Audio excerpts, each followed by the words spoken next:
Oke Mamis, masih di Cuties nih. Sebuah acara yang penuh dengan informasi serta rekomendasi seputar usaha-usaha yang berfokus pada kebutuhan ibu, bayi, dan anak. Perlengkapan bayi dan anak merupakan produk yang dibutuhkan dan menjadi produk yang mutlak harus dimiliki oleh setiap rumah tangga. Sehingga tak jarang untuk toko-toko perlengkapan bayi dan anak yang sudah dikenal dan banyak pelanggannya seringkali kebanjiran konsumen setiap harinya. Dan dari hal tersebut, muncul banyak peluang besar bagi pelaku usaha di bidang pembuatan perlengkapan tidur bayi atau bedding set. Salah satunya Dreamshirt ini Mamis. Sama halnya yang dilakukan oleh Dewi Nawangsari saat memulai usaha perlengkapan tidur bayi atau bedding set 2 tahun lalu. Bernamakan Dreamshirt. Awalnya usaha ini hanya untuk sampingan dan coba-coba, tetapi kini menjadi bisnis usaha bedding set printed yang menggiurkan. Nama saya Dewi Nawangsari, biasa dipanggil Dewi.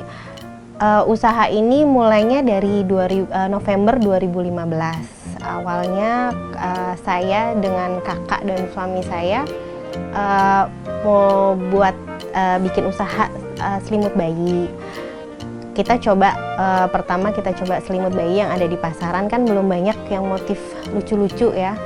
Dan banyaknya jasa printing membuat kami untuk mencoba printing dengan motif yang lucu, yang jarang di pasaran.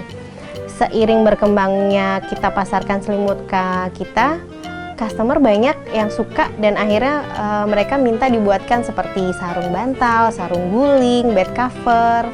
Jadi dari situ kami sudah mulai berkembang untuk custom bedding set bayi.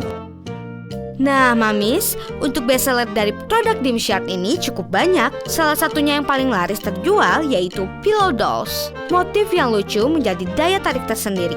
Terkadang selain untuk anak-anak, customer Dreamshirt juga banyak memilih pillow dolls untuk kado teman sejawat. Produk Dreamshirt dimulai dari harga 300.000 ya untuk bed covernya. Itu nanti tergantung dari beda bahannya.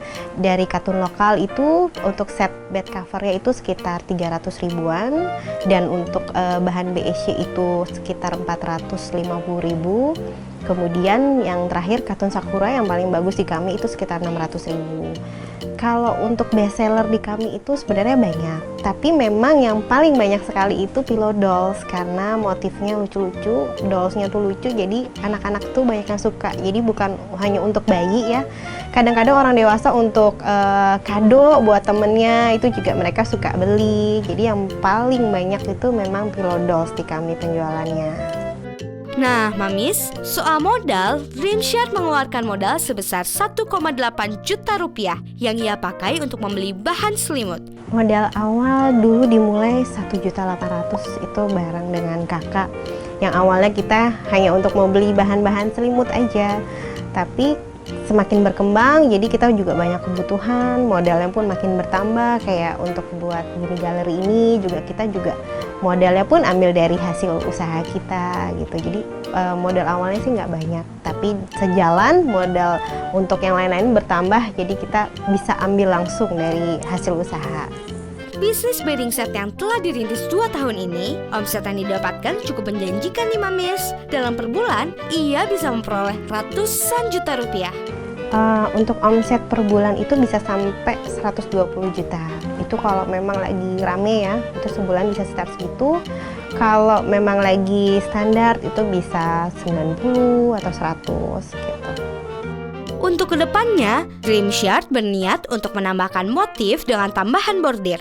Tak hanya itu, untuk tetap bisa berkembang, sebagai owner, Dewi juga berencana mengikuti bazar agar usaha bedding set miliknya semakin berkembang pesat. Untuk ke depan yang pasti kan masih mau terus berkembang ya, jadi tapi tetap fokus di bedding set bayi. Jadi mungkin misalkan ada next nih aku mau bikin bordir atau yang polos, jadi nggak monoton motif aja. Dan paling sih kita akan kembangkan untuk bazar biar lebih sering, itu aja sih.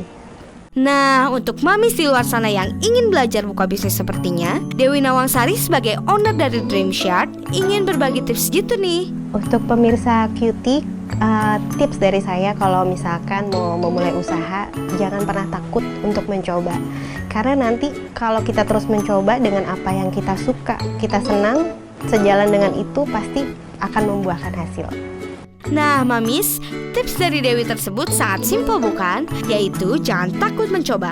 Yap, untuk memulai usaha seperti ini memang kita harus berani dan jangan takut gagal, Mamis. Karena dengan terus mencoba dan terus berusaha, kita bisa menghasilkan dan mendapatkan impian kita. Nah, Mamis, ingin lebih termotivasi untuk buka usaha? Saksikan terus Cutie di episode-episode selanjutnya. Semoga program ini bisa menginspirasi Mamis yang pengen punya usaha di rumah. Sampai jumpa di episode Cutie selanjutnya.